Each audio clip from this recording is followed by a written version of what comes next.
I've recently moved to Cedar Rapids, Iowa, in search of a new life after my divorce. The apartment stood empty without furniture, which was quite disheartening.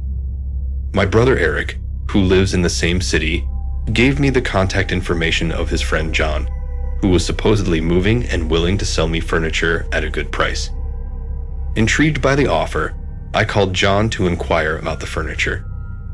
However, John strangely remained silent for a long time when I asked about the furniture, and then he abruptly suggested that I come to his house and inspect the items myself.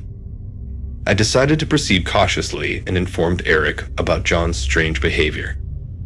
Eric assured me that although John was a bit eccentric, he was harmless. Despite Eric's assurances, I couldn't shake off the feeling of unease. As I drove to John's address in the evening on the planned day of the visit, my apprehensions grew. The address led me to an old house on the outskirts of town, and frankly, looking at that house, I doubted there could be any good furniture there. Parking my car, I approached the house. I dialed John's phone number. He told me to come in, that the door was open, and then hung up. I hesitantly pushed the door, and the sound of creaking echoed through the space. It sent shivers down my spine. "John," I called out uncertainly. There was no response. I cautiously stepped inside. I called out to John again, but all I received in return was the eerie silence of the empty house. After wandering through the house for a while, I still couldn't find John. What a disgrace. How could someone treat potential buyers like this? I thought. Suddenly, a faint sound reached my ears, a quiet knocking coming from the basement. My heart pounded in my chest, and I cautiously headed towards the partially open basement door. I peered into the darkness, straining my eyes to see through the gloom. "John, are you there?" I called out, my voice trembling. There was no response. Just as I was about to turn away, a text message lit up on my phone. It was from John. "Yes, I'm here. Come downstairs. All the furniture is in the basement. Take your pick." I hesitated, instincts screaming at me to run. Then another message came through. "Hurry up. I don't have all night." The urgency of the message intensified my fear. Something was terribly wrong. I knew I couldn't go down into that dark, foreboding basement. Trusting my instincts, I turned and quickly made my way to the exit of the house. Suddenly, I heard a shout from the basement. "Stop. Don't leave." I became even more frightened and ran to my car. Once I reached a safe distance, I called my brother Eric to tell him everything about his friend. After some investigation, it turned out that my brother had misdialed one digit in the phone number. Then I dialed the police. The police arrived quickly, searched the house and the surrounding area, but found no trace of John or any evidence to support my claims, and his phone number was disconnected. To my even greater horror, upon checking records, the police discovered that the house had been vacant for several months. Late at night, when I found myself at home in my empty apartment, I pondered for a long time about what had happened.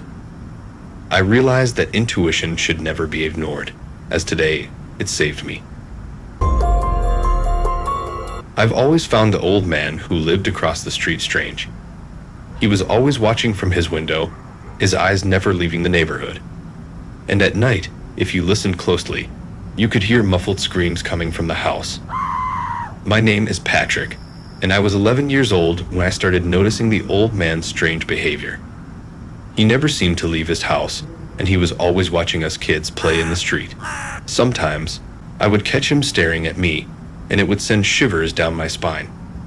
The other kids on the block were afraid of the old man too. They would whisper stories about him being a witch doctor or a murderer. I didn't know if any of those stories were true, but I couldn't shake the feeling that there was something dark and sinister about him.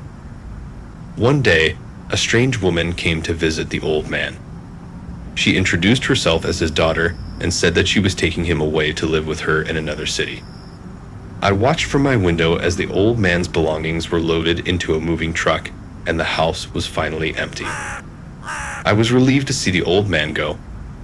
I felt like a weight had been lifted off my shoulders, but I couldn't help but wonder what secrets he had been keeping all those years.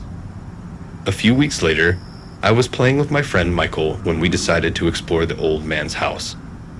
We had always been curious about what it was like inside, and now that the old man was gone, we had our chance. It was dark outside, so Michael and I used flashlights to guide our way through the house.